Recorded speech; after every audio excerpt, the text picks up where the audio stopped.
bienvenidos y bienvenidas a Una Hora por el Derecho a Decidir, organizados por las tías. Y bueno, bienvenidas, siéntanse cómodos, son las 5 de la tarde, 7 de la noche en Argentina y estamos prácticamente como en la misma zona horaria, ¿no? Qué bien, qué alegría tenerles acá adentro. Yo soy Claribel González y voy a estar moderando el conversatorio. El día de hoy tenemos un tema súper interesante que es vamos a abarcar los temas, todo el tema que está alrededor y que existe alrededor del mito del aborto. Entonces, para ello, pues me gustaría que nos acompañaran a ver un corto. Parte de la campaña del mito al dato.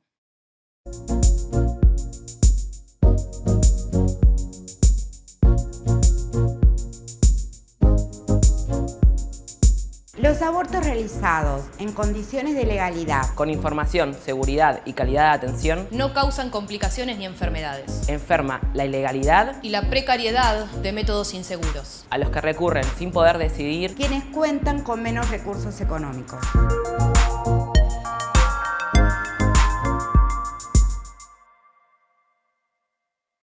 Bueno, como saben que existen muchos mitos alrededor del tema, y este es uno de los que son conocidos actualmente, ¿no? Y que se maneja pues casi que en todas las culturas, que el aborto produce esterilidad, entre otras cosas, que no está bien visto, que tiene efectos, por ejemplo, con respecto al cáncer de mama. Entonces, por eso y debido a todos estos mitos que existen alrededor del tema, es muy importante tener un espacio donde podamos pues, desmitificarlos y hablar sobre ellos. Y bueno, y por eso es que el día de hoy tenemos a una invitada muy especial, a una persona que tiene ya un recorrido, un recorrido pues al respecto, y es la doctora Ana María Pizarro.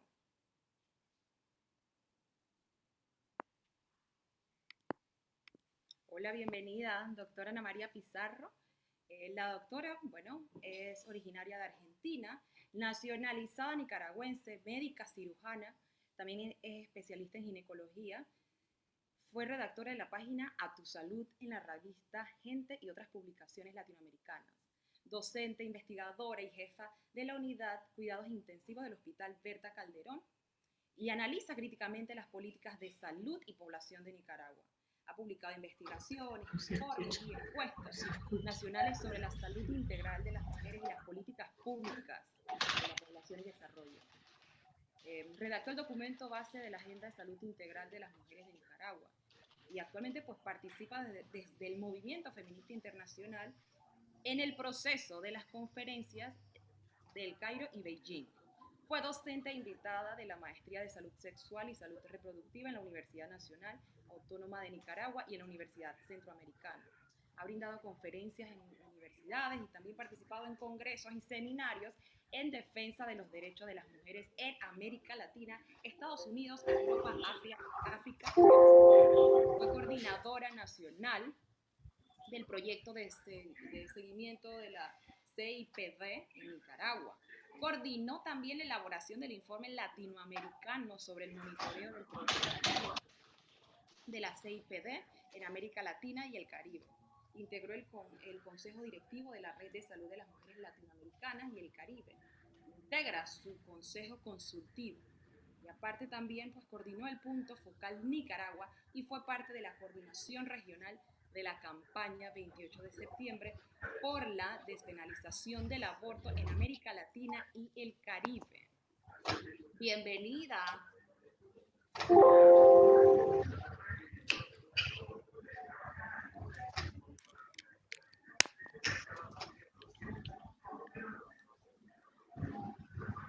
¿Ahora? Hola. Sí, ahora sí. Sí. Bueno, bienvenida, doctora Ana María Pizarro Jiménez. La verdad que interesante, qué bueno tenerla en este espacio para desmitificar todo lo que existe alrededor de este tema, que actualmente, pues el tema, ¿no? Parte también de la agenda.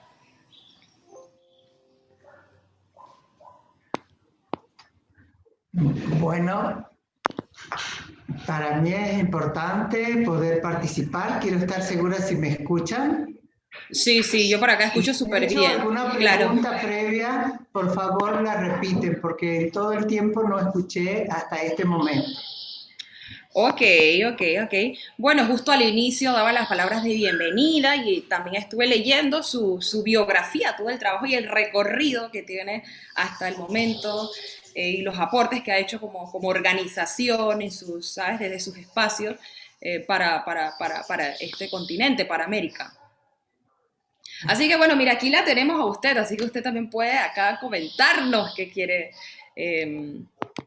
de pronto. Bueno, a mí me gusta mucho tomar de nuevo contacto con ustedes en Panamá porque yo tuve contacto durante muchos años con otras feministas que ahora deben tener un poco más de 40 y trabajamos en todo lo que fue el proceso de seguimiento de los acuerdos del Cairo, sobre todo con el tema de el debate del aborto que ocurrió desde los años 94 en adelante. También fui invitada a estar en Panamá y estuve con algunas feministas en algunas capacitaciones, así que me gusta mucho volver a tomar el contacto.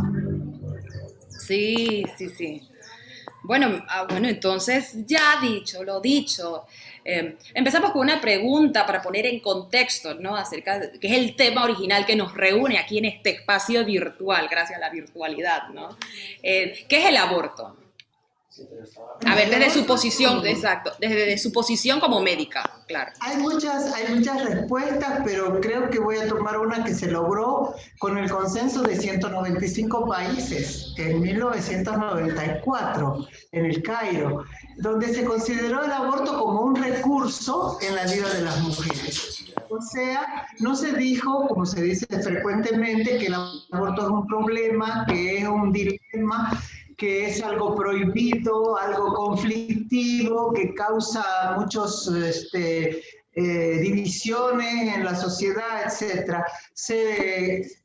195 países llegaron a esa conclusión. Es un recurso en la vida de las mujeres que debe ser asistido por los estados para que ese procedimiento se haga en condiciones adecuadas, que las mujeres reciban buen trato, asesoría, y se procure que después de ese procedimiento usen un método anticonceptivo seguro, que debe ser una responsabilidad de las mujeres y de los hombres, y no solo de las mujeres, con la finalidad de evitar la repetición de este procedimiento. En la vida de las mujeres ocurre muy de cerca. Muchas veces nos ocurre en lo personal y otras veces nos ocurre en el ambiente en el que vivimos.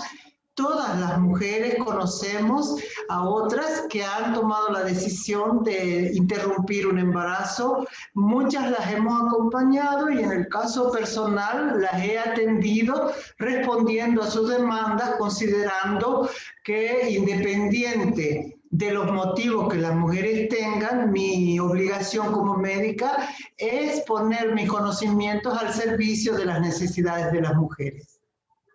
Sí, y por ejemplo eso me lleva pues a la segunda pregunta, que es que si existe el límite de tiempo, características físicas o psicológicas durante la gestación que impida la realización de un aborto. Efectivamente, existen límites de tiempo, puesto que se recomienda, de acuerdo al avance del embarazo, cuando más semanas de gestación tiene, la interrupción puede presentar algunas dificultades. Por eso la legislación mundial tiene como un momento que serían las primeras 12 o 14 semanas, y luego hay legislaciones que permiten la interrupción del embarazo en el segundo trimestre y algunas después, dependiendo de la situación de riesgo para la vida o la salud de las mujeres. Sí, y hay un método, de hecho, que es muy conocido pues, para la interrupción del embarazo, y es por medio de las pastillas. Sabes que se puede hacer desde casa, acompañada, en un espacio seguro. ¿Este es un método seguro médicamente hablando? ¿Por qué? Bueno, todos los métodos Para ser seguros tienen que ser aplicados con ciertos procedimientos, ciertas técnicas, ya sea lo que se usaba antes, que es el legrado uterino instrumental, se usaban legras de metal que muchas veces provocaban perforaciones uterinas y necesitaban obviamente anestesia general. Luego apareció la aspiración manual endouterina, que se llama AMEU, con cánulas de plástico que facilitaron el procedimiento, lo hicieron más corto, no se necesitaba anestesia general, sino a veces anestesia local en el cuello del útero o anestesia verbal para las mujeres que así lo recibieran. Se hizo más corto el tiempo y las posibilidades de complicaciones se redujeron enormemente. Y en la actualidad apareció un nuevo método que es el aborto medicamentoso, en el cual se pueden consumir píldoras con medicamentos como el misoprostol, la mifepristona, que se indican en un horario, en una cantidad determinada de veces, y las mujeres tienen que tener alguna seguridad. En primer lugar, que están embarazadas, porque muchas mujeres recurren a interrumpir algo que no existe porque han usado algún método, por ejemplo los inyectables, que les quitan la regla durante varios meses, entonces está la angustia de no saber si es la inyección o si es un embarazo. El segundo punto importantísimo es confirmar que el embarazo esté dentro del útero.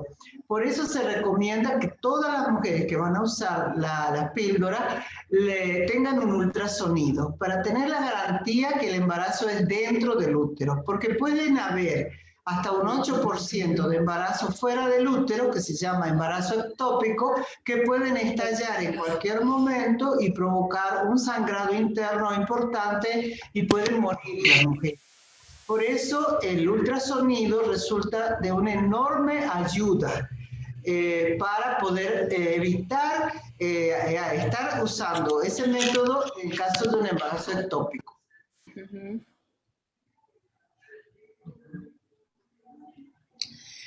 Claro. Bueno, para las personas que se están conectando, bienvenidas al conversatorio, una hora por el derecho a decidir. Y vamos hacia la quinta pregunta.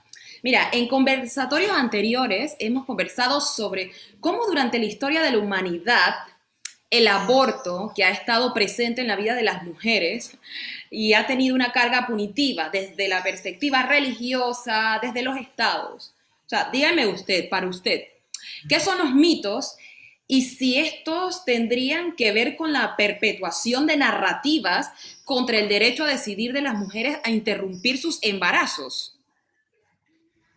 Obviamente existen una cantidad de afirmaciones falsas, pero no son inocentes. Esas afirmaciones falsas tienen el objetivo de disuadir a las mujeres para que no interrumpan un embarazo, generalmente bajo mandatos religiosos, o condenar a las mujeres para que no tomen la decisión o condenar a las que ya tomaron la decisión.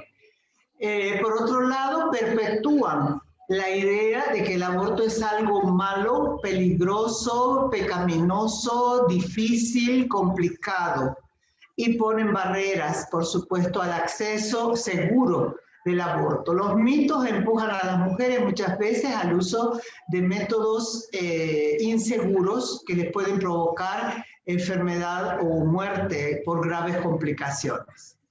Yo creo que el primer mito que tenemos que erradicar, que está muy difundido y lo repetimos en nuestras conversaciones, es el mito del instinto materno, puesto que a partir de él se desarrolla una narrativa en donde se justifica que como las mujeres tenemos un instinto materno, lo tenemos que desarrollar teniendo embarazos, partos, criando niñas, niños, cuidando a la familia, a la comunidad, porque ese instinto nace contigo. Entonces, instinto materno para cambiar pañales, preparar mamaderas o pachas, para limpiar la casa, para dormir al bebé, para llevar al bebé o a la bebé al médico, después cuando ya crecen a la escuela, para curarlos, para desvelarse al lado de ellos, para hacer todo lo que se necesita dentro de una casa, porque además el instinto nos hace cumplir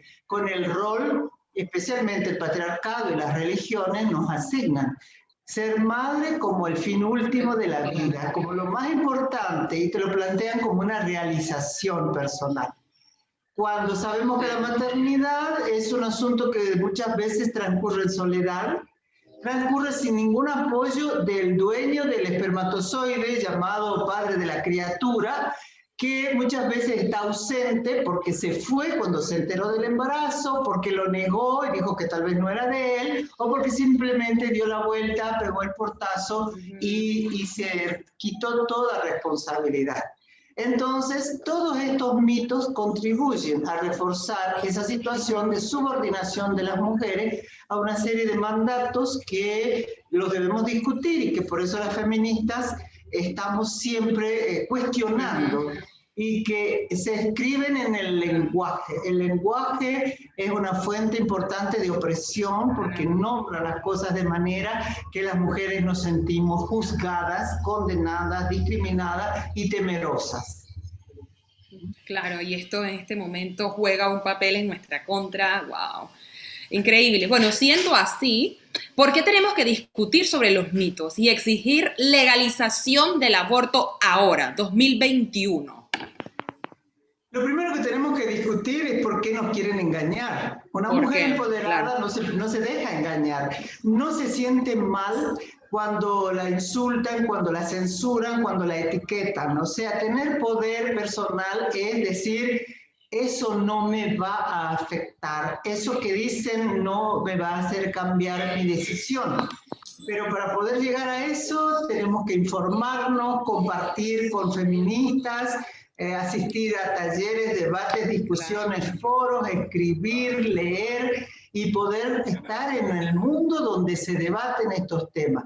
También es muy importante escuchar los argumentos. Los argumentos en contra deben ser conocidos para poderlos rebatir. No nos sirve a nosotras negarnos, hay que leer los argumentos, hay que entender quién los dice, de dónde vienen, quiénes son los que lo formulan y qué hay detrás, qué fuerzas que pueden ser políticas, económicas y hasta armamentistas, guerreristas, racistas, pueden estar detrás de esta elaboración y difusión de los mitos. Sí, claro, por eso estos espacios, ¿verdad? Por estos espacios son súper indispensables. Es más, pues por eso quiero recordarle a las personas que nos están viendo, quiero que sepan que estos videos van a quedar grabados en la cuenta de YouTube. Así que esta información es súper valiosa, pueden enviarla también, compartirla en cualquier momento que deseen a personas, hombres, mujeres, a todas. Bien, bueno, vamos a realizar en este momento una dinámica en la cual Pizarro, reconocida en Latinoamérica por su compromiso en la defensa de los derechos de las mujeres, con gran, subrayo, trayectoria como activista feminista y ginecóloga, nos ayudará a desmitificar cada uno de los mitos. ¿Me están escuchando bien, verdad? Sí. ¿Correcto? Sí. Bueno, a ver, empezamos. Chan, chan, chan, redoblante. Mitos, a ver. El aborto es causante de cólicos y coagulación en los siguientes ciclos menstruales. No tiene por qué ser real eso. El aborto hecho en condiciones adecuadas y con una buena técnica, asegurándonos que no queda ningún resto en el interior del útero, no causa ni cambia el ciclo menstrual subsiguiente, bajo ninguna circunstancia. Sí, efectivamente. Y eso nos lleva al mito número 2. A ver, cuando se aborda es muy doloroso. Cuando se aborda el aborto, es muy doloroso. Se sangra mucho y corre peligro de muerte. La realidad dice que tampoco eso es así. Claro que hay un dolor. Y yo siempre en los hospitales donde me tocó ser docente y hacíamos interrupciones del embarazo bajo la ley nicaragüense que fue eliminada en el 2006, yo les decía a mis alumnas y alumnos, nunca le engañen a una mujer, no le digan no le va a doler nada. díganle la verdad, porque las mujeres tienen capacidad de tomar la decisión si quieren una anestesia o si con medio de la aspiración pueden tolerar el dolor. Se les explica cuánto dura el procedimiento, se les explica qué es lo que estamos haciendo. Hemos comprobado que la información dada a las mujeres es la mejor herramienta para que las mujeres puedan manejarse con seguridad en el momento del procedimiento. Y por supuesto que hay situaciones en donde se amerita una anestesia disociativa que se coloca en la vena o una anestesia general, dependiendo de las circunstancias. Sí, bueno, quiero comentarles también que estos mitos que estamos mencionando, ya hemos mencionado 3 mitos, faltan algunos más, estos mitos fueron recogidos a través de una dinámica que se hizo en las redes sociales, ¿no? Un espacio, en el espacio de Instagram de las tías, se estuvo preguntando y la gente comentaba, bueno, y este es el resultado de estos mitos, ¿no? Y es lo que está como en la memoria colectiva. Por eso estamos aquí en este espacio para desmitificarlo, al lado, pues, de la doctora Pizarro. A ver, ¿es un bebé desde el instante de la concepción? Bueno, ahí vemos 2 mitos que ninguno de los dos es realidad. Primero, la concepción no existe. En medicina, en ginecología y obstetricia, no hay nada que se llame concepción. Es un término bíblico con el cual nos condenan a las mujeres. El momento en que el óvulo y el espermatozoide, que son las células femenina y masculina, se unen, se llama fecundación, no se llama concepción. Por lo tanto, no hay nada en ese punto. El segundo, se acostumbra a hablar del bebé, de la criatura, del niño que las mujeres tienen en el vientre materno. 2 asuntos que tampoco existen. El vientre materno no existe, es otro término bíblico, pero en el cuerpo de las mujeres no hay nada que se llame vientre materno. El embrión o el feto están dentro del útero o dentro de la matriz. No hay nada que se llame vientre.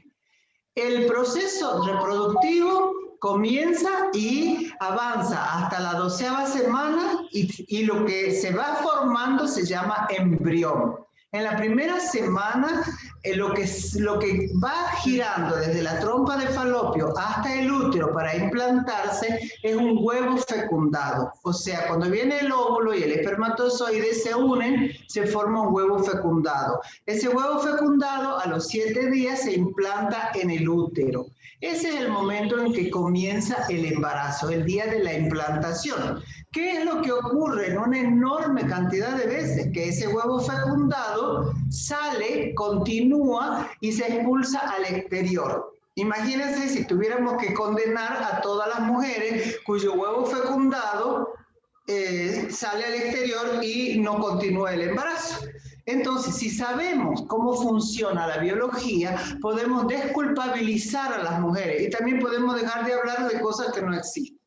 El embarazo, desde el momento que se implanta ese huevo y crece hasta las 12 semanas, el producto de ese embarazo se llama embrión. Y de las 12 semanas en adelante hasta las 40 semanas, donde ocurre el parto o la cesárea, se llama feto. Por lo tanto, ninguna mujer tiene ni bebecitos, ni criaturas, ni niños, ni niñas. Sí, gracias. Sí, y ahora respecto al siguiente mito que voy a mencionar, wow, eso me sorprende muchísimo tomando en cuenta, bueno, lo voy a mencionar ya, y es que las personas dicen, o sea, no puedes tener el bebé y luego darlo en adopción. Personal, en mi opinión, pues personal, viendo el contexto, ¿no? Viendo el contexto social en el que estamos, que a veces un proceso de adopción, ¿sabes? Tarda años, o sea, dije, una década para ser adoptado, entre otras cosas, pero es un planteamiento claro que está, que la gente habla y tan fácil decirlo y sin ni siquiera tener en cuenta las condiciones en las que viven estos niños en estos albergues que muchas veces no son las adecuadas. Entonces, eso es, no pueden tener el bebé y adoptarlo, doctora. Ese es otro de los argumentos de los grupos antiderechos, que se llaman a sí mismos provida, pero sabemos que no están defendiendo ninguna vida, ya lo podemos ver más adelante. La decisión de dar a tu hija, a tu hijo en adopción es una decisión muy personal, es un derecho de las mujeres y puede ser un derecho de la pareja si logran algún tipo de acuerdo. Pero no debe ser ninguna receta, ninguna recomendación para presionar a las mujeres a mantener un embarazo no deseado, no planificado e inoportuno. Y sobre todo, lo que aconsejan es mantener embarazos productos de violaciones sexuales, lo que significa una verdadera tortura para las mujeres, pues estar todo el tiempo gestando el resultado de una violación y para finalmente darlo en adopción.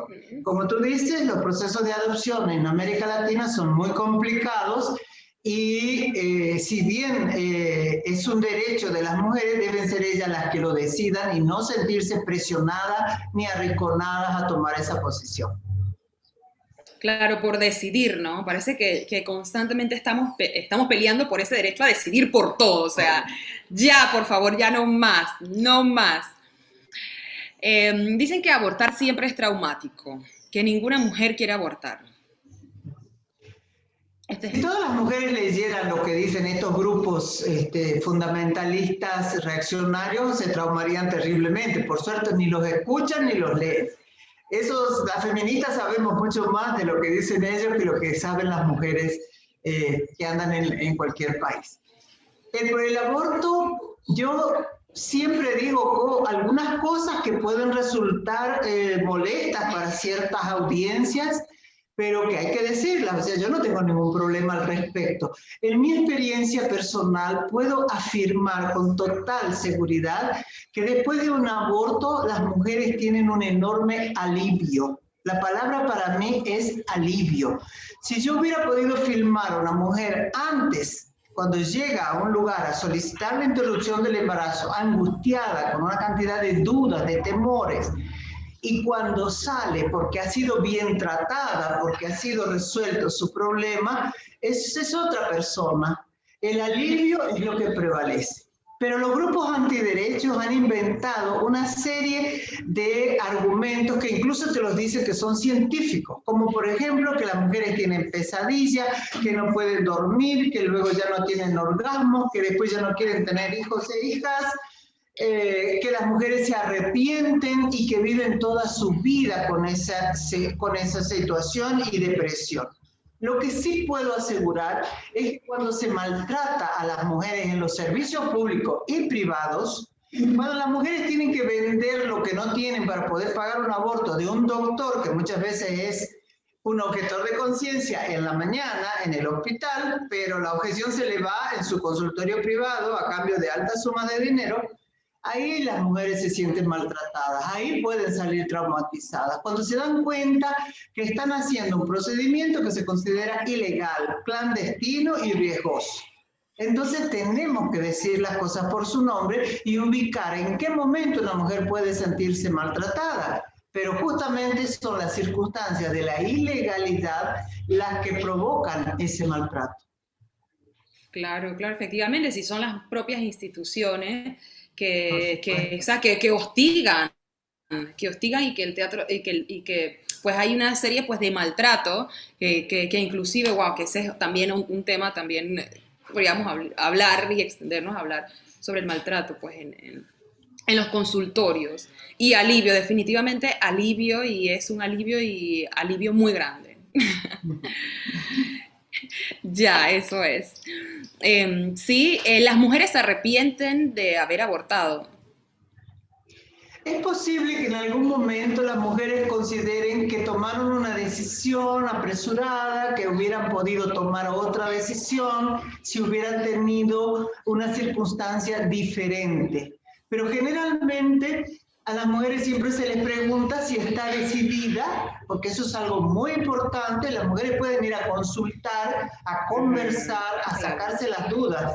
Y luego de conversar, que la persona que las atienda, la asesora, no necesariamente tiene que ser una médica o un médico, les explique, ellas pueden tomar la decisión de continuar el embarazo. Puede ser que en algún momento ellas digan, bueno, yo hubiera podido tomar otra decisión, pero en la práctica la enorme cantidad de mujeres, la enorme mayoría, asume esto como una decisión que tuvo que tomar en un momento en que no tenía otra posibilidad. Sí, sí, sí. La verdad que conozco el camino muy bien, Ana, y la verdad que gracias por estos aportes, ¿no? Sí, dice que si el aborto se legaliza, se usaría como método anticonceptivo.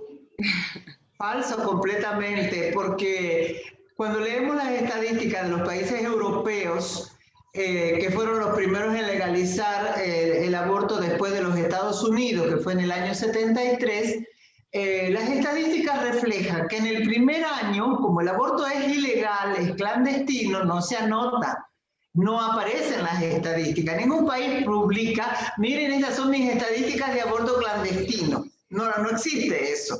Se publican estadísticas de aborto inseguro que provoca graves complicaciones y muerte. Eso sí se publica, pero no se publican todos los abortos que se hacen cuando es ilegal. Lo primero que se encuentra es que pareciera que aumentan. ¿Por qué? Porque se comienzan a registrar en los servicios públicos y privados, porque la legislación ya lo establece. Y luego, muy rápidamente, el número neto de abortos, cuando todas las mujeres de ese país conocen que tienen la oportunidad de solicitar un aborto en condiciones seguras, comienza a reducir, porque todos los países serios incorporan en el servicio la asesoría sobre métodos anticonceptivos y ojalá sobre métodos para hombres y mujeres. Y por lo tanto, el uso, la educación sexual para el uso de métodos anticonceptivos ayuda a que el número neto de abortos vaya bajando. Lo podemos ver en cualquier estadística de cualquier país donde hay un antes y un después. Sí. Sí, a ver, si querés que no haya aborto, lo mejor que podemos hacer es prohibirlo. Es otra falacia que nunca han logrado demostrar. Prohibir el aborto lo único que logra es que sea peligroso para las mujeres pobres, que sea clandestino, que se considere un delito, que persigan a las mujeres, que las enjuicien, que las pongan en la cárcel. O sea, no resuelve el problema porque las mujeres que toman la decisión va a abortar en las condiciones que pueda. Nadie, ningún gobierno, ninguna ley, ni la policía, ni los curas, nadie logra disuadir a las mujeres que han tomado la decisión. Por eso prohibirlo lo único que ocasiona es que sean leyes que todo el mundo no cumple. Los diputados y diputadas que hoy están sentados en República Dominicana, por ejemplo, para impedir la legalización del aborto, saben que están trabajando innecesariamente, saben que lo que aprueben en cuanto a prohibiciones, la sociedad en su conjunto la va a violar. Las leyes de aborto están hechas para ser violadas. Sí, y me suena muchísimo y es verdad, o sea, cuando ha llegado así un caso, una interacción, ¿sabes? Que enteras, ya las decisiones ya están tomadas. O sea, lo vas a hacer de la manera en la que encuentres posible, pero ya es una decisión que está tomada muchísimo, inclusive hasta mucho antes de estarlo, ¿sabes? Es como, wow, sí. A ver, vamos al mito número 12 y dice que en Panamá nadie aborta porque está prohibido. En Panamá nadie aborta porque está prohibido. En ningún país que el hecho de que esté prohibido logra que nadie aborte. Hay abortos espontáneos, se produce más o menos el 15% de todos los embarazos, sin ninguna intervención. Se llama justamente aborto espontáneo. Sí. El resto son abortos inducidos por diferentes circunstancias. La prohibición no logra que se reduzcan los abortos y no logra tampoco que los médicos y médicas y otros profesionales continúen recibiendo demandas y continúen ejerciendo su profesión y aceptando las interrupciones. Panamá no es una isla, no es una excepción y aunque fuera una isla tampoco sería una excepción. Exacto. Exacto, pero quiero recordarle a las personas que nos están viendo por YouTube, quiero que sepan que estos mitos que estamos exponiendo en este momento han sido mitos que fueron recogidos en las cuentas de Instagram de las tías. Bueno, si tienes algún comentario, si tienes alguna duda o algo que quieras compartir, pues este es el momento, puedes escribirlo, porque ahí las tías están pendientes y bueno, si hay tiempo también nos traemos acá a la escena. Gracias. Dice que solo abortan las mujeres pobres. Aquí me dice el mito número 13, Ana. Que solo abortan las mujeres pobres. La realidad es que abortan mujeres de todos los estratos sociales, abortan las que tienen mucho dinero y abortan las que son pobres. Las que tienen más dinero son las que pueden conseguir un aborto seguro en clínicas o en consultorios, incluso en clínicas católicas o evangélicas, como ocurre en Nicaragua, en Costa Rica, en muchísimos lugares. Entonces, es otro mito, porque las mujeres pobres muchas veces son empujadas a interrumpir el embarazo por su propia pobreza. Sin embargo, las mujeres ricas, la gente podría decir, ellas no tienen motivo, pero realmente los motivos de las mujeres que tienen más dinero son tan importantes como los otros. Por lo tanto, en todas las clases sociales el aborto existe, en todas las profesiones, en todos los países, en las áreas rurales, en las áreas urbanas y con todos los niveles educativos. Abortan mujeres analfabetas y abortan mujeres con una altísima calificación profesional. Por lo tanto, en algún momento de la vida de las mujeres esto puede ocurrir independientemente de su poder adquisitivo. Claro. Claro, hay muchos factores que juegan, ¿no? en esa decisión y es que da igual, o sea, simplemente cuando tú decides hacer algo, se te debe respetar y debes tener las condiciones dadas para que se pueda hacer, ¿no? La voluntad que quieres hacer. Dicen que las mujeres solo abortan una vez en su vida. Tampoco es cierto. Cuando hay una atención de calidad, se insiste mucho, porque es una parte de la responsabilidad de quien brinda la atención en cómo va a continuar ella sus relaciones sexuales, si va a haber una protección, ya sea método de barrera, el condón o cualquier otro método. Es importante que se tome esa decisión muy pronto, porque ella puede volver a quedar embarazada en muy poco tiempo. Por lo tanto, si está decidida a no tener un embarazo, las medidas de anticoncepción tienen que ser tomadas con responsabilidad. Pero hay muchas mujeres que, porque sus circunstancias no cambian, su situación personal, sus desventajas, sus obstáculos no cambian de la mañana a la noche, pueden en algún momento demandar más de una interrupción del embarazo. Y se les llama reincidentes, porque el lenguaje siempre busca de culpabilizar. La reincidente es como que fuera un delincuente. Y por lo tanto, la mejor forma de mencionar estas situaciones son las mujeres repitentes. Repetir no es una palabra que condene. Y por supuesto que es importante apoyar a esas mujeres para que puedan tomar la decisión de volver a usar métodos seguros o exigir que su compañero sexual los use. Claro. Y respecto al siguiente mito que sigue, wow, no me impresiona, pero o sea, las mujeres somos juzgadas, ¿no? Y que, por ejemplo, que las mujeres, y que sean llamadas, por ejemplo, irresponsables las mujeres que eligen, que deciden abortar, o sea, es otro mito, ¿sabes? Que las mujeres que abortan son irresponsables. Lógicamente que te van a decir irresponsable porque el patriarcado designa que tu responsabilidad es parir en cualquier circunstancia. Si sos una niña y te violaron, si sos una mujer adulta o joven y te violaron, no importa. Si tenés un cáncer, sida, diabetes, hipertensión, si tenés una descompensación cardíaca, el mandato es parir. Y aunque se te vaya la vida, lo importante es cumplir con el mandato. Entonces, cuando las mujeres cuestionan ese mandato y toman sus propias decisiones, se consideran irresponsables o desnaturalizadas. Ustedes habrán visto los titulares de los periódicos. La desnaturalizada que abortó y luego se fue a bailar, ¿verdad? Entonces, porque lo natural es la maternidad, el destino materno está marcado desde que naces. Y por eso el aborto viene a romper con ese destino, viene a romper con todo el mandato. Y bueno, si solo les dijeran irresponsable, pues no sería tan grave, pues.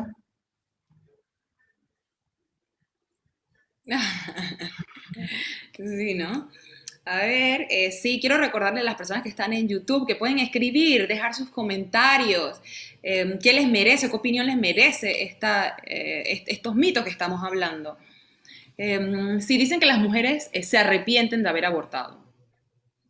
Bueno, ya lo vimos hace rato, que es muy difícil que las mujeres se arrepientan cuando han tomado una decisión. Yo siempre recomendaba a mis alumnas que cuando recibían una demanda de embarazo, una solicitud de embarazo, nunca había que preguntarle a las mujeres si lo había pensado bien, porque esta no es una cosa de pensarlo bien o de pensarlo mal, es simplemente pensar. Nosotras desde afuera no tenemos por qué calificar si los pensamientos de las mujeres son buenos o malos. Y si se acompaña ese procedimiento con información suficiente, la decisión queda siempre en manos de las mujeres. Las médicas y el personal que atiende no debe inducir a las mujeres bajo ninguna circunstancia, ni a continuar el embarazo, ni a interrumpirlo. Nosotras lo que tenemos es la obligación de brindarle toda la información que la mujer necesita, pero no empujarla ni en un sentido ni en otro por el respeto que le debemos. Claro, y eso, claro, y esto puede ser también puede ir de la mano, ¿no? De Dios, ¿no? Que bueno, lo malo, de tener estas dos categorías, bueno o malo, no. Dice por acá que el mito que quien aborta es castigado por Dios.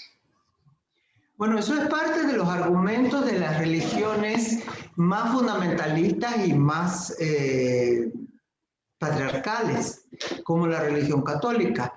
Y lógicamente hay distintos mensajes. El mensaje más duro es ese, que Dios te castiga porque sos una pecadora y el aborto es un pecado mortal y vos nunca vas a poder recuperarte de eso, pero vino un papa que se llama Francisco y he visto a miles de feministas en el mundo aplaudir que el papa vino y dio una especie de tregua. Durante un año, hace como 4 o 5 años, dijo que las que habían abortado y se habían arrepentido sinceramente y habían manifestado ese arrepentimiento podían ser perdonadas, pero eso duraba solo un año. O sea, yo siento que eso fue una gran propaganda, ¿verdad?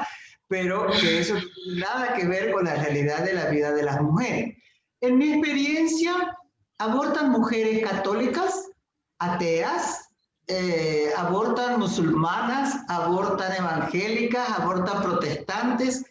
La religión no la disuade a las mujeres y te puedo asegurar que en los trabajos cualitativos que en lo personal coordiné durante muchos años, porque para poder hablar con tanta tranquilidad de este tema hace falta conversar con las mujeres, preguntarle qué es lo que están haciendo. Discúlpenme, pero tengo un gatito que se me puso en el pecho. Entonces, cuando vos le preguntás a las mujeres si tienen una religión, muchas veces en los expedientes clínicos de los hospitales les preguntan. Yo nunca entendí para qué les preguntás, pero bueno, eso está escrito. Y vos le preguntás si siguen siendo católicas después del aborto, te dicen que sí. Las mujeres no cambian de religión, no le tienen temor al castigo religioso, a las amenazas. Las mujeres hacen su decisión y asumen las consecuencias de esa decisión. Por lo tanto, las amenazas religiosas tampoco funcionan. Sí, ¿no? Aquí va a leer el siguiente mito, wow, que yo me sorprendo cuando lo escucho, o sea, y dicen que oponerse al aborto es defender la cultura de la vida, o sea, y yo a veces yo me pregunto, a ver, o sea, ¿realmente creen que la humanidad se va a acabar por abortar? O sea, eso me parece a mí. O sea, no tengo que ser médica para ¿sabes? Para decidir semejante cosa. O sea, es que cómo se va a acabar la humanidad porque mujeres deciden o eligen abortar. Cuando hay todavía de millones y cientos de mujeres que eligen dar a luz, o sea, que eligen ser mamás frente a eso. O sea, ¿qué opinión le merece este mito? Bueno, hay que tomar en cuenta que parte de los argumentos de los grupos conservadores, más reaccionarios, de los grupos que están en contra de los derechos de las mujeres, aparece el tema de la defensa de la vida. Lo personal, a mí me gusta analizar ese tema en su extensión, no solamente en el discurso ese, puesto que ¿quiénes son los que empujan estos discursos? Estos discursos comienzan prácticamente en los años 70 en los Estados Unidos, cuando grandes corporaciones como Pro-Life International, por ejemplo, que reciben fondos del Club del Rifle, de los sectores armamentistas, de los que venden armas cuando Estados Unidos invade países, bombardea y luego va a reconstruirlo, lo mismo que destruyó, y son los sectores que no se oponen a la guerra, son los sectores que están a favor de la pena de muerte, de la invasión de otros países, de los bombardeos a poblaciones indefensas, donde mueren mujeres embarazadas, y niñas y niños, y muere la población que es víctima de esas guerras. Esos son los sectores que sostienen este discurso. Por eso hay que conocer y hay que saber cómo se sostiene internacionalmente estas campañas. Cuando dicen que están en defensa de la vida, no dicen la verdad, porque la vida de la mitad de la humanidad, que somos las mujeres, no les importa.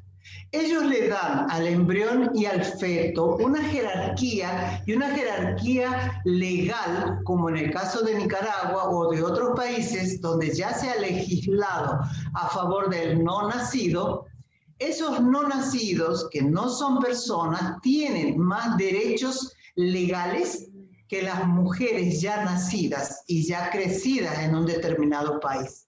Entonces, no están legislando a favor de la vida, están legislando a favor de objetivos que no tienen que ver con los derechos humanos de las mujeres. Y también, apegado a esto, aparece la campaña Salvemos las dos vidas. Sabemos perfectamente que salvar las dos vidas es absolutamente imposible, porque si una mujer muere por complicaciones de un embarazo, en cualquier momento del embarazo, puede morir a las 10 semanas de embarazo por un embarazo ectópico que se estalla y no tiene tiempo de llegar a un servicio de salud, o porque en el país está prohibido, como el caso de Nicaragua, o puede morir después de dar a luz, después que ya parió, puede morir en cualquier momento. Entonces, cuando dicen que están salvando dos vidas, no están diciendo la verdad, porque cuando muere una embarazada, el feto muere el 99% de las veces, porque lograr extraer un feto y que sea viable, o sea, que tenga capacidad de vivir fuera del útero sin asistencia, tampoco es posible. Entonces, son argumentos de una campaña que es mentirosa, pero que impacta a la gente que no tiene conocimientos. Claro, por eso es súper indispensable lo que usted decía antes de hablar, ¿no? De hablar, de exponer el tema, de no verlo como un mito. O sea, esos temas hay conversaciones justo en este momento alrededor de todo el mundo, respecto a esto. Y es una información que debería llegar también, ¿sabes? Desde la adolescencia también, porque allí también se escuchan, ¿sabes? Unas historias también súper aberrantes, ¿no? Y todo, ¿por qué? Por el desconocimiento. Qué buen espacio. Gracias, Ana. Gracias por esto. Acá quiero recordarles que si tienen también preguntas, sugerencias, pueden escribirlas. Y por acá yo voy a leer una pregunta que dice que ¿a cuántas semanas de embarazo se puede considerar un bebé? Un bebé, cuando ya nació y cuando lo tenés en tus brazos. Ese es un bebé. Sí, Antes tenés un feto, el bebé no existe dentro del útero. sí. Y aquí dice, si soy mayor de edad, ¿es igual de peligroso el aborto que el parto? O sea, yo creo que se refiere, el contexto de esta pregunta es que si es una mujer mayor, no mayor de Claro, edad, sino una mujer mayor, ¿es igual de peligroso el aborto que el parto? claro, se considera que por estadísticas la edad, digamos, promedio más adecuada para parir sería alrededor de los 25 años.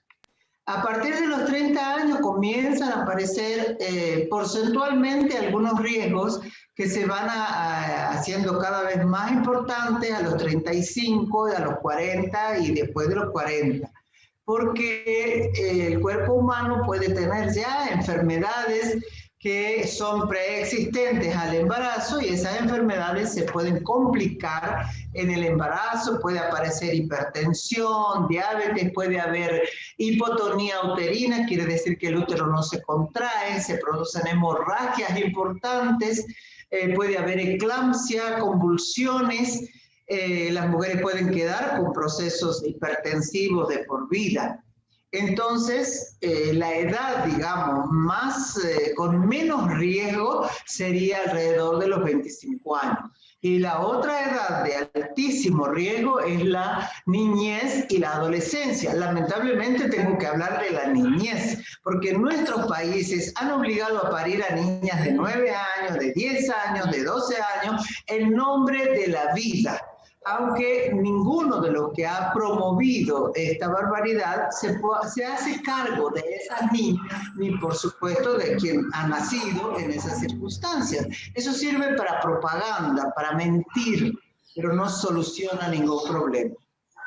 Sí, sí, yo creo que para esto simplemente tenemos que hacer una lectura, ver la sociedad que tenemos, ¿no? Tantos casos igual de desnutrición, cómo estamos a nivel de educación, y aún así se siguen apegando a narrativas como esta, derecho a la vida, por vivir, ¿no? Antes que la calidad de vida. Entonces,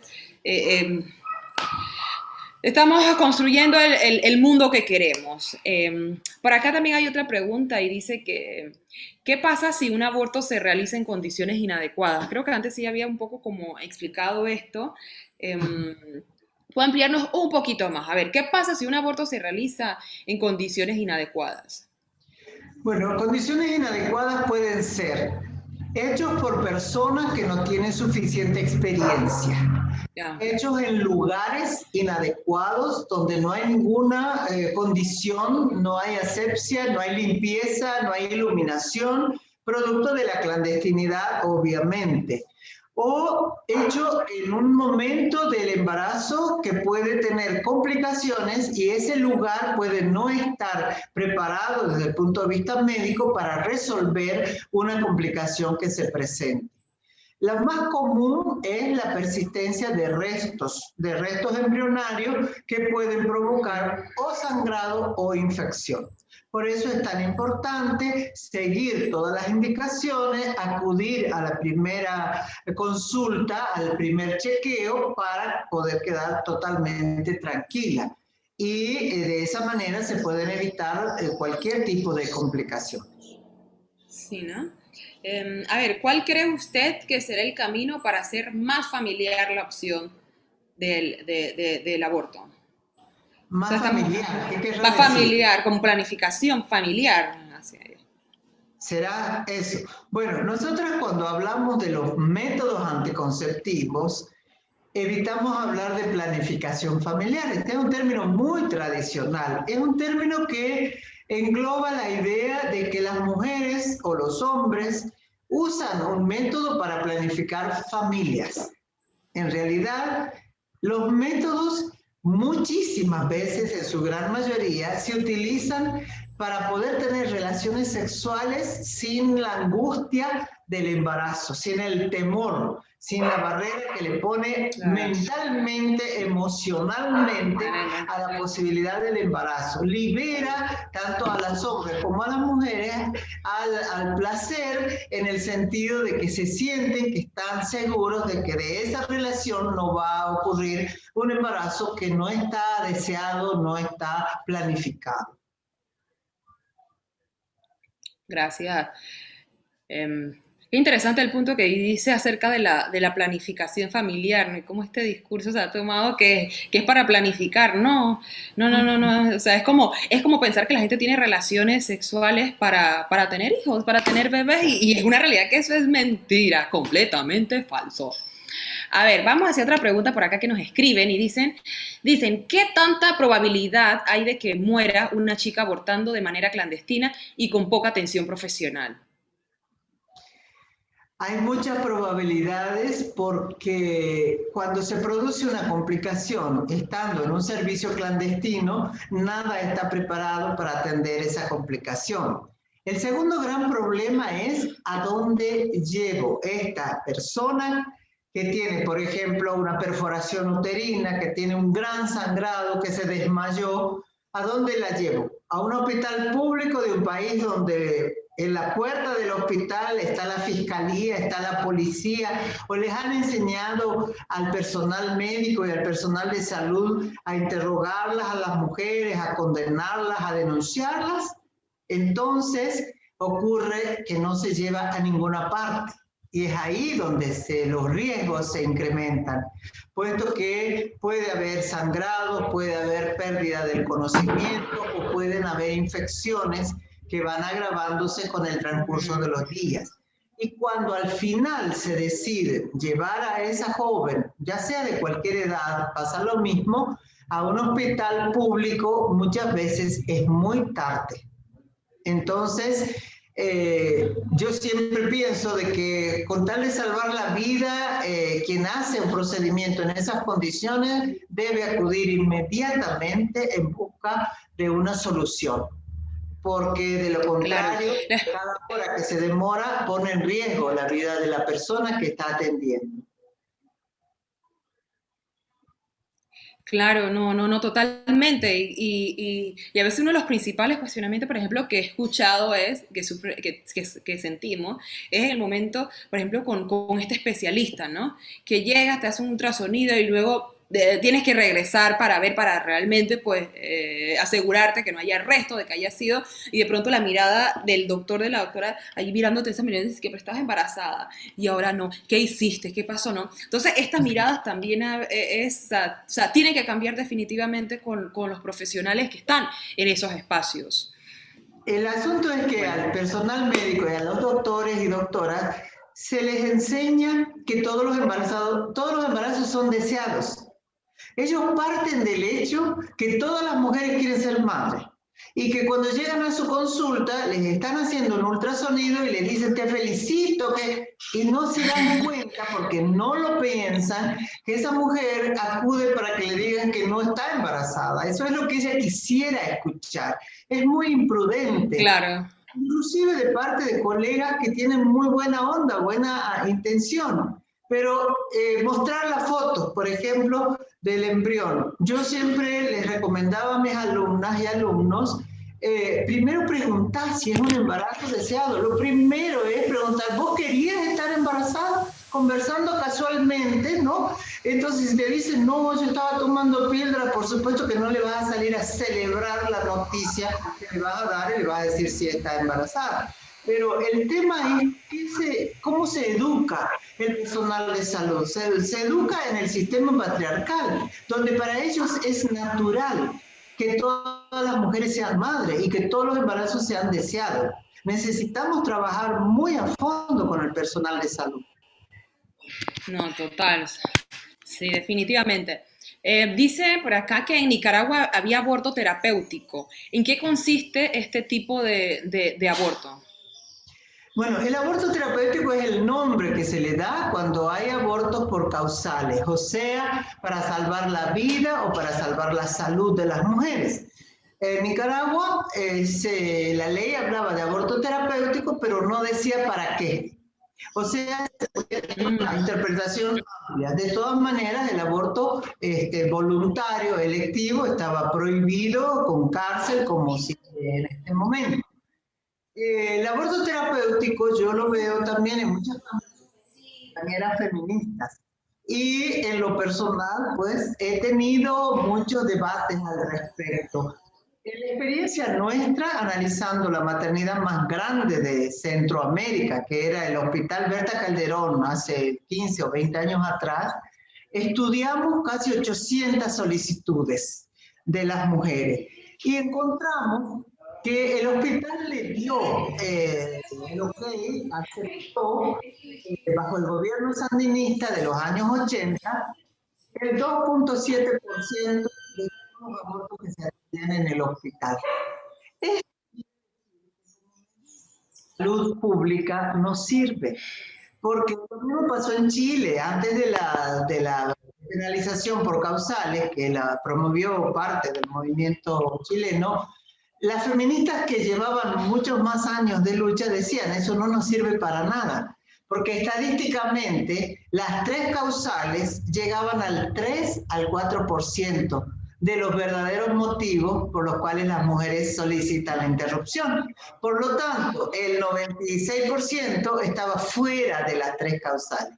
Por eso el aborto terapéutico no es una medida de salud pública que sirva. Pero desde el punto de vista feminista, yo cuestiono profundamente que feministas estemos empujando a las mujeres al aborto por causales, porque significa colocarlas en calidad de peticionarias de un Estado que ya demostró que la vida de las mujeres no le importa en lo absoluto, de una policía que lo único que le interesa es poderlas llevar presas, de unos juzgados que les interesa darles penas de cárcel, o de unas iglesias que lo único que hacen es condenarlas.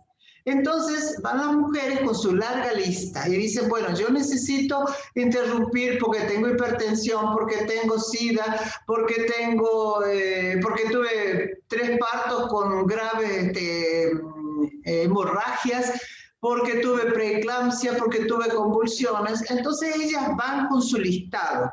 Les piden todas las pruebas, como que fuera una delincuente que tiene que probar que es inocente, y luego personas externas a ellas, ajenas, toman la decisión y le perdonan la vida o le perdonan la salud, si son los dos, claro. Le perdonan la libertad, si es el juzgado o la policía, y les perdonan ir al infierno si son los curas.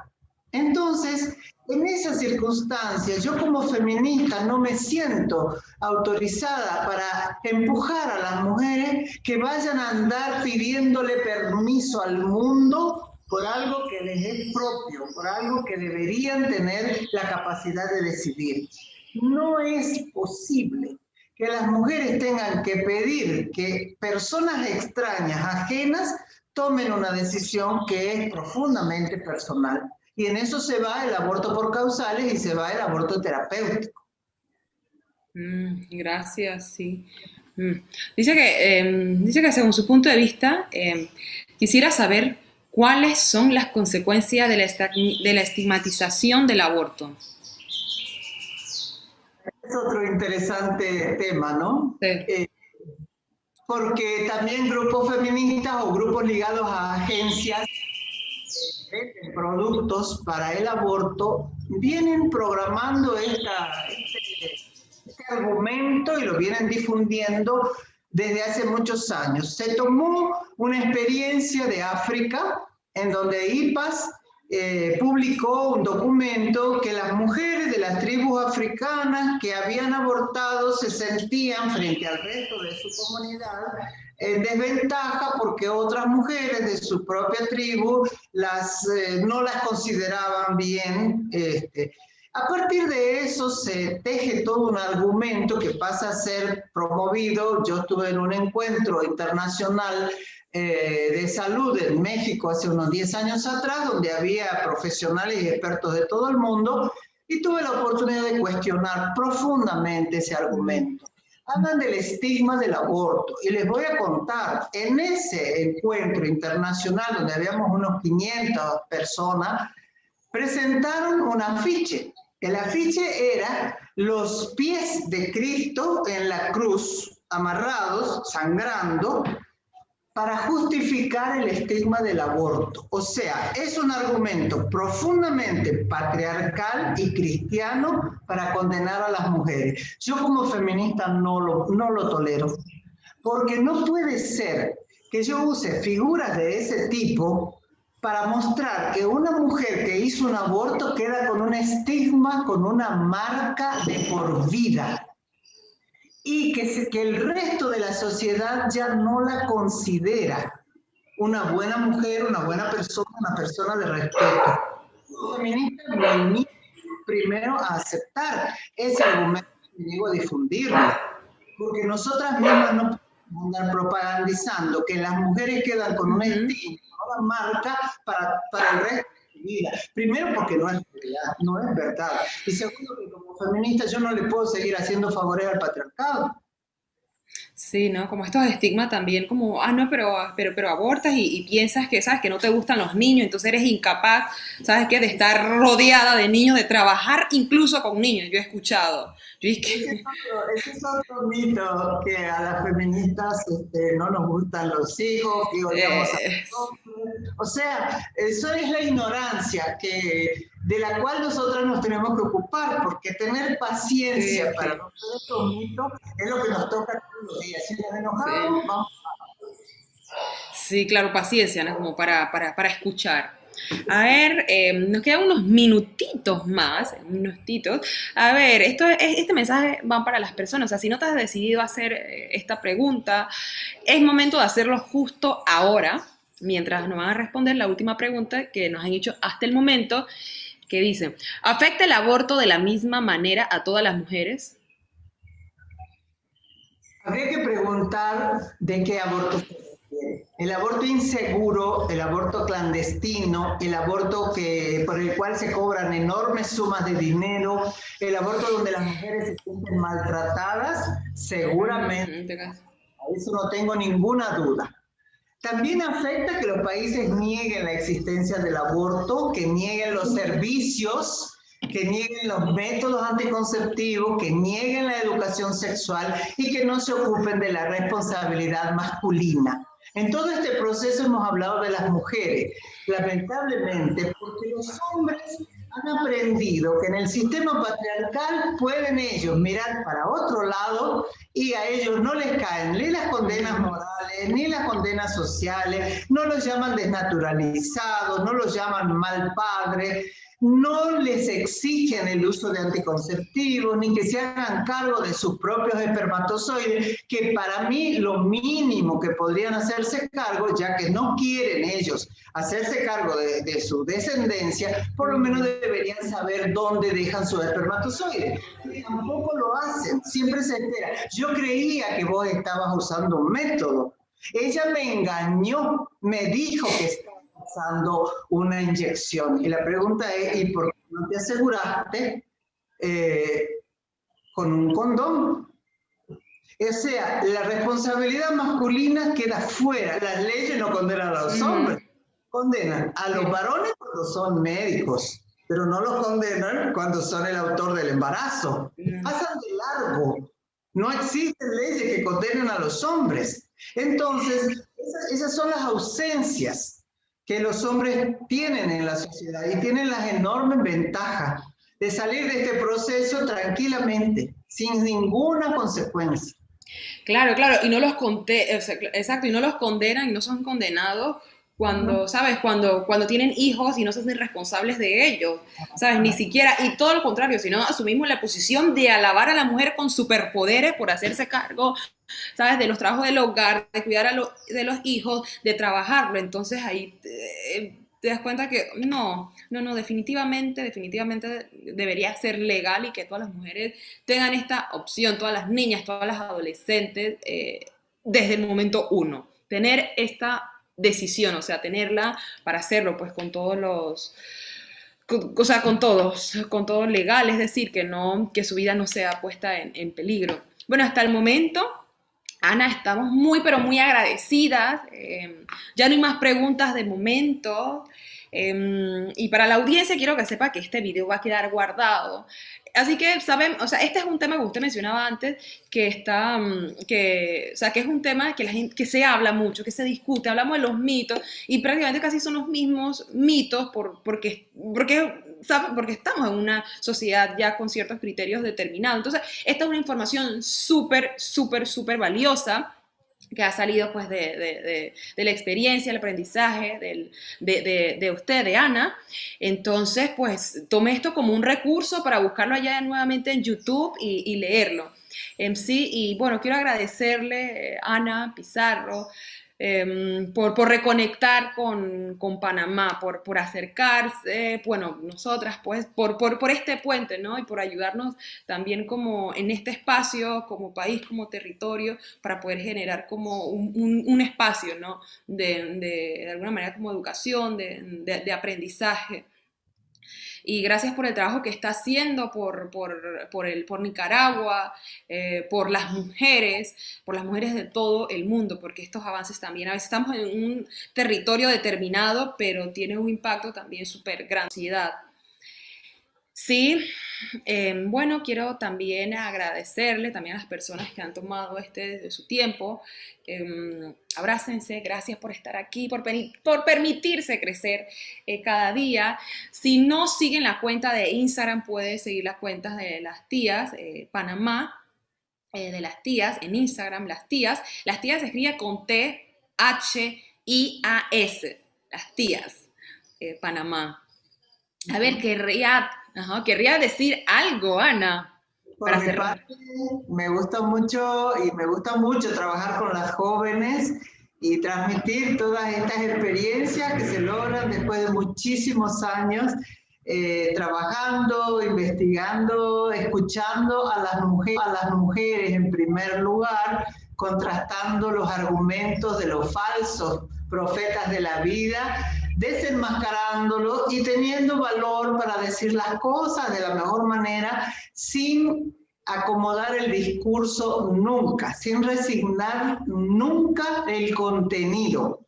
Nosotras tenemos que aprender a ser oportunas, saber en qué momento, ante quién decir, pero nunca dejar de denunciar todas estas falacias, todos estos argumentos que se escriben y se arman con la finalidad de impedir el libre ejercicio del derecho a decidir. Y seguir apoyando las campañas nacionales, seguir promoviendo este tipo de actividades para que más y más personas en todos los países puedan contar con los argumentos suficientes para tomar sus propias decisiones. Muchas gracias a ustedes también.